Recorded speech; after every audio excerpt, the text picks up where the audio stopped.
CM మంత్రుల నియోజకవర్గాలకే నిధులు, మేం ప్రజలకు ఎలా మొహం చూపించాలి? సొంత ప్రభుత్వంపై రాజగోపాల్ రెడ్డి విమర్శలు. పొంగులేటికి సీఎంకి అన్నిటిలో వాటాలు, అందుకే పొంగులేటిపై విచారణ జరిపించారు. మరో ల్యాండ్ స్కామ్ బయట పెడతానన్న హరీష్. బీఆర్ఎస్ సభ్యుల సస్పెన్షన్, కడియంను కౌశిక్ బెదిరించారని ఆరోపణలు, ఎథిక్స్ కమిటీకి రిఫర్ చేయాలన్న సీఎం. లేని ఎథిక్స్ కమిటీకి కౌశిక్ను ఎలా పంపిస్తారు?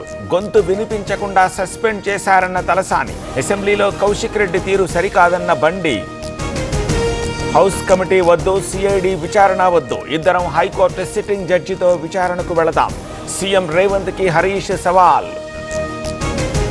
ఆకట్టుకున్న ప్రజాప్రతినిధుల కల్చరల్ ప్రోగ్రాం, రకరకాల వేషాలతో రక్తి కట్టించిన నేతలు, రేవంత్ భట్టి అభినందనలు.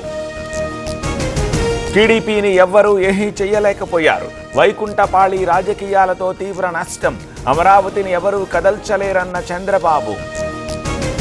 శ్రీకాకుళం జిల్లాలో వైసీపీ సభకు అనుమతి, రేపు మూలపేట పోర్టుకి వెళతామన్న బొత్స, జగన్ అమరావతిని వ్యతిరేకించలేదన్న నేత. మూలపేట పోర్టు 75% పనులు పూర్తి, గ్రామాన్ని వదిలి వెళ్లడం ప్రజలకు కష్టం, నిర్వాసితుల సమస్యల్ని పరిష్కరించామన్న చెన్నాయుడు.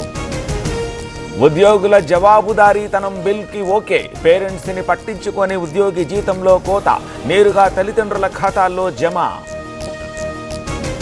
ఏపీ పోలీసుల అదుపులో మావోయిస్టులు, నారాయణరావుతో పాటు పలువురి లొంగుబాటు, రేపు వివరాలు ప్రకటించబోతోన్న డీజీపీ.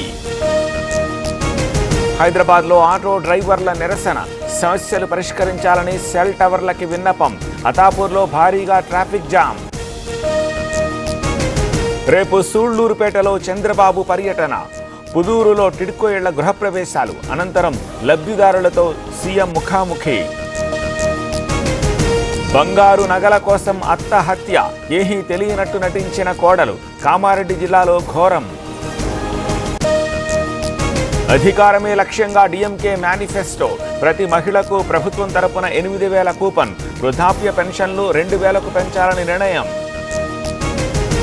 234 మంది అభ్యర్థులను ప్రకటించిన టీవీకే, 2 చోట్ల నుంచి పోటీ చేస్తోన్న విజయ్, తన డ్రైవర్ కొడుక్కి టికెట్ ఇచ్చిన హీరో.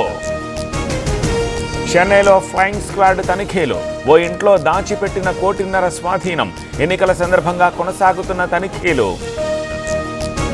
పాలక్కాడ్, త్రిశూర్లో మోదీ ప్రచారం, ఎల్డీఎఫ్ యూడీఎఫ్ కూటములపై విమర్శనాస్త్రాలు, ఎన్డీఏతో వికసిత్ కేరళం సాధ్యమన్న మోదీ.